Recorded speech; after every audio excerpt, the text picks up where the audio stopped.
Anyway, 6 minutes past 1. Good afternoon, everyone. Good afternoon, Sam. Afternoon. And let's maybe start with the story of you being mugged off. I mean, it's probably worth the phrase. Of course, it was a favourite of Wrighty's and has been for many years.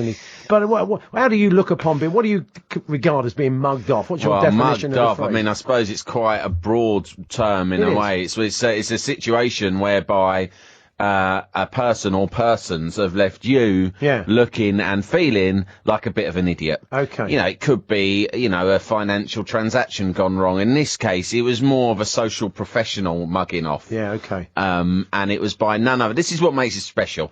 Being mugged off for me, I'd like to say it was an alien experience. By Pele, or you're mugged off by Sir Trevor or something. I was mugged off by the Moose. Oh, blimey.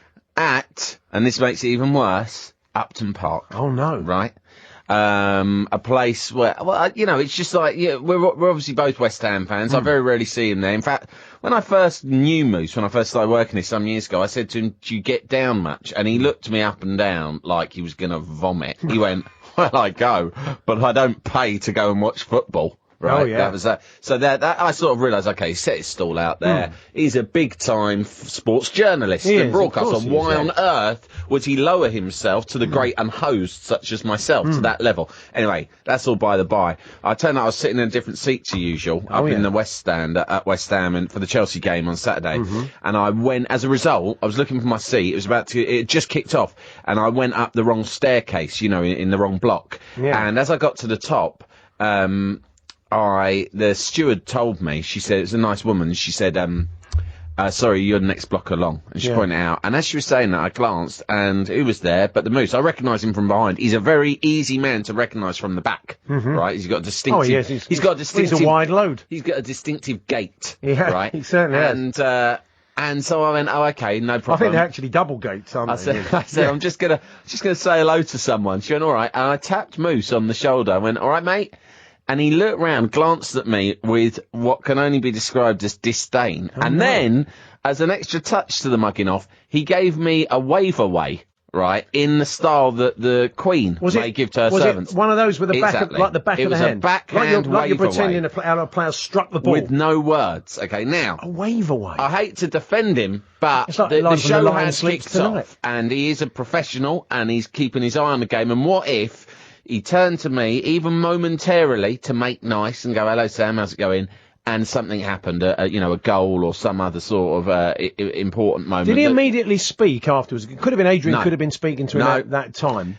It was a wave away. Or they were about to go to him and the office was speaking to him. I'm giving a few caveats, but there was a wave away. And I haven't even got to the worst bit. Oh, blimey, it gets worse, does it? If you imagine it was a film, this was the point at which, the camera would have crash-zoomed on my eyes as I realised what was happening to me. Yeah.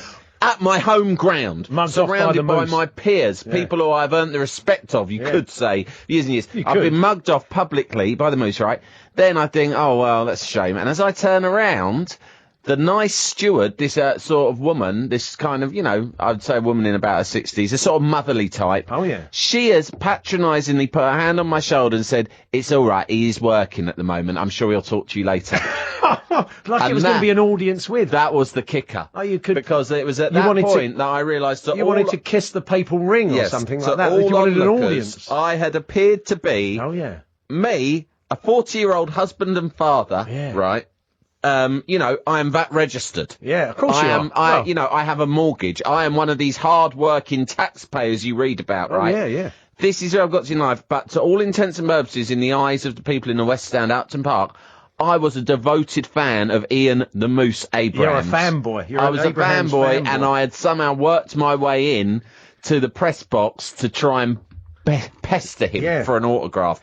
And I'll be honest, as you can probably tell, I'm still not quite over the experience. It's a humiliating experience. I mean, maybe we should. I'll ask the Moose about it next week and get his side of the story. I might ask him to personally apologise, but he wave away. He won't apologise. That's why I could have texted him. So what's all this waving away about? But I know you know the Moose better than me. What's he going to say? He's going to say, well, it's ridiculous. I mean, I was working. What's he want? Yeah. The sentiment will be, I'm an important person. Yeah. I'm doing an important job. And I kind of appreciate that. The TalkSport listeners would be more keen to have the Moose on the ball than chatting to me. This is my mime. I've turned round. I've gone, all right, Sam, I've Yes. mouthed it, I've given it a thumbs up, and I've shaken your hand, and I'd point back to the pitch, and I'd give you another thumbs precisely. up. But And in that little mind, what tells you've us all just we need to described know.